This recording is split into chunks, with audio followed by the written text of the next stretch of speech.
Hello everyone, today we're going to work through the steps you need to follow in order to change the drive belt on your kPulleyGo Plus device. So the first step you're going to want to do in order to remove the drive belt, and this one's a bit more of a comfortability thing, makes it a bit more accessible for you, but I would actually remove the flywheel protection piece. The first step to removing the drive belt here would be to disconnect it from the shaft itself. So in order to do that, I have an Allen key here, but it could be any sort of small tool that would be able to fit in the thin end of the shaft to push the lock pin in the drive belt out from the wide end. So in order to do so, you insert it here, and you should be able to just pop it out. From there, we can pull both the drive belt and the lock pin out, and you're going to want to make sure that you keep this so that we can secure the new drive belt in place. Then we remove that. Now that we've removed the drive belt from the shaft, you're going to want to pull it through and out of the pulley block. And we're also going to want to place this aside. Obviously, you need it in order for the device to function. So now we have a loose drive belt, no pulley block as we've removed that in the previous step. We're going to want to weave this through and also release here so that we can feed the drive belt back into the spring cassette. Once we have sort of retracted it back as much as it can, you're going to want to pull the drive belt from over the top and through the gap again while you're releasing in order to do so with the lever.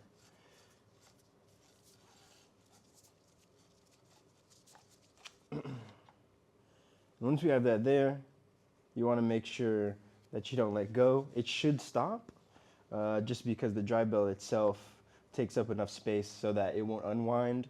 Now, in order to exchange this drive belt for the new one, we're going to pull full through until you begin to see the end of the drive belt here, and then we will also get the clasp. So now that we have the drive belt fully extended, you'll see now that we have this clasp exposed that's connected to the spring cassette. We want to make sure before we remove the old drive belt that we do not let go of this clasp, as if you do, it could release the spring cassette and damage that component.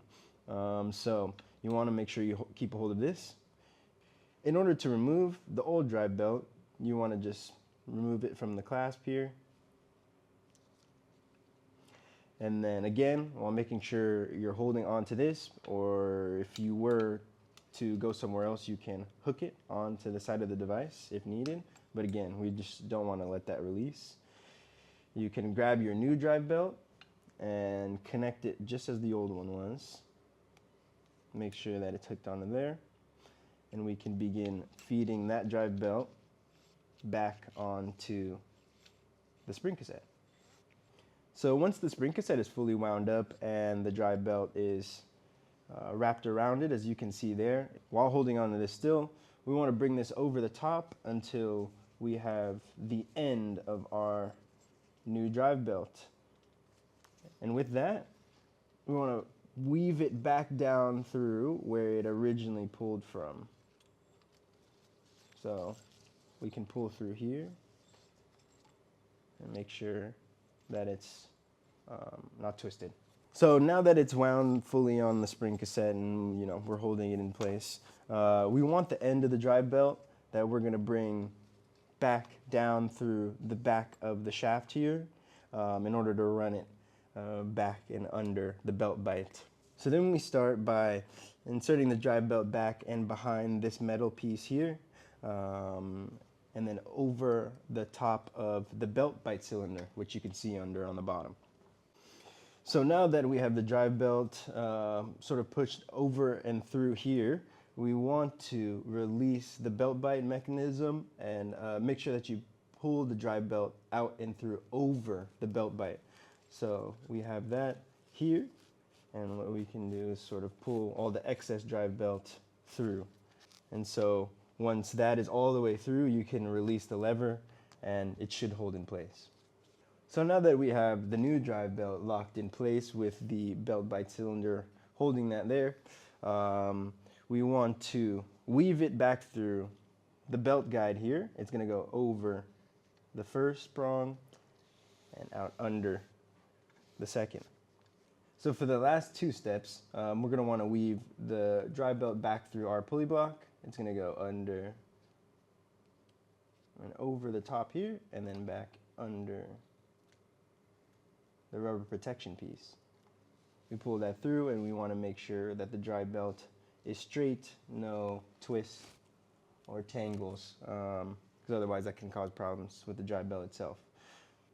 And for the last and final step to exchanging your old drive belt for a new one, we're going to want to put the end of the drive belt through the thin end of the shaft and out on the wide end in order for us to lock it into place.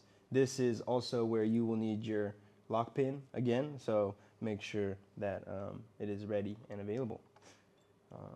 So we weave the drive belt through. We're going to want to wrap the drive belt around the lock pin.